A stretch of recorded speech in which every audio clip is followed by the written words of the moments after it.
तर या व्हिडिओमध्ये आपण चीट चॅटचे क्वेश्चन बघणार आहोत। मिस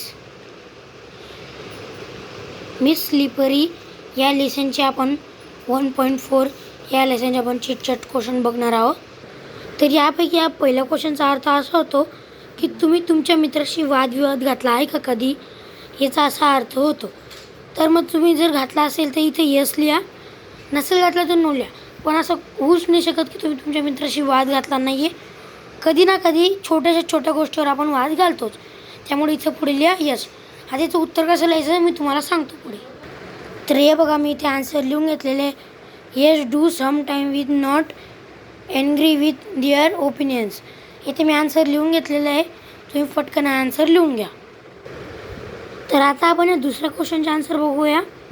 त्याचा अर्थ असा होतो की तुम्ही तुमच्या मित्राशी जास्त वेळपर्यंत भांडत राहता, ही थोड्या वेळ भांडताना लगेच शांत होऊन परत तुम्ही मैत्रीण करून घ्या, परत तुम्ही तुमच्या मित्राशी बोलायला लागून जाता का तुम्ही तुम्ही भांडलात का नंतर कधीच बोलत नाही त्याशी, असं असेल तर मग तुमचा आन्सर वेगळं तुम्ही तुमच्या पद्धतीने लिहू शकता।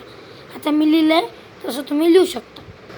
हे बघा, मी इथं सेकंड क्वेश्चनचं पण आन्सर लिहून घेतलेलं आहे, तुम्ही नीट रीड करा आणि लिहून घ्या।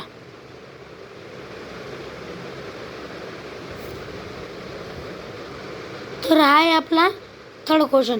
याचा अर्थ असा होतो की तुम्ही जे मोठी माणसं आहे, पीपल, लोक, ते कशामुळे भांडतात, तर त्याचा आन्सर मी तुम्हाला दाखवणार आहे, तुम्ही पटकन लिहून घ्या।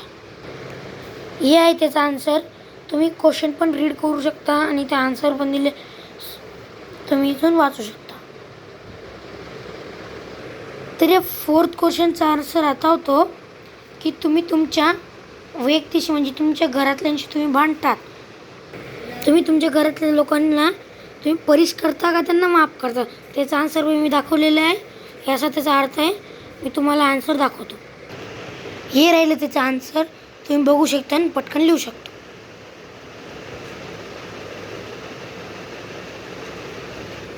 आता आपण आपल्या पाचव्या क्वेश्चनकडे जाऊया।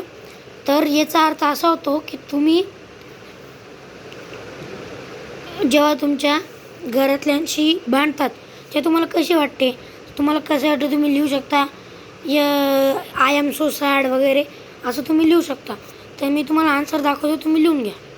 हे बघा, मी याचा त्याचा आन्सर लिहिलं आहे, I am so sad, me